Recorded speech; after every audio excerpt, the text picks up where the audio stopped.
Sau treci mie să-ți vedeți canalul de sus aici cu Patrick. Cu Susi care mâncă acolo, în spatele camerei. Adevărat? Și cu Dănuț care este cameramanul nostru pentru ziua de astăzi. Ăla nu fim. Bună ziua, dată cum am venit la farmacie aici. Bună ziua, la farmacie suntem. Dar una... Ăsta este canalul nostru de YouTube.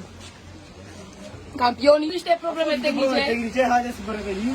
Bună ziua, da, bună ziua, bună ziua. Să fie un episod foarte palpitant. Am băut aici un măcafacanata. Bă, vă rog, puțin. Este un pic cam needucat, da. O, dar ăsta e formă de canal.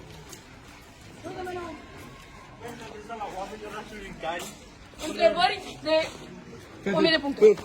Faceți aia cu... Dacă îmi spuneți care vă dăm 100 de lei din banii voștri. Da, bună ziua. Puteți spune să vreau să domnul Zău, spune dăm de unul. Bună ziua, a revenit. Domnul Parpulea! Bună ziua, vreau să vă dau două întrebări. Dacă vitiți la două întrebări corect, vă dau 1 milion din banii voștri.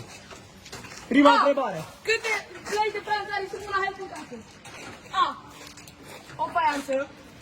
B. N-are casă. C. Mustachia de post. 4. Jean-Claude Van Damme. Da, domnul nu vrea să mai răspundă. Este bătut de soartă, dar...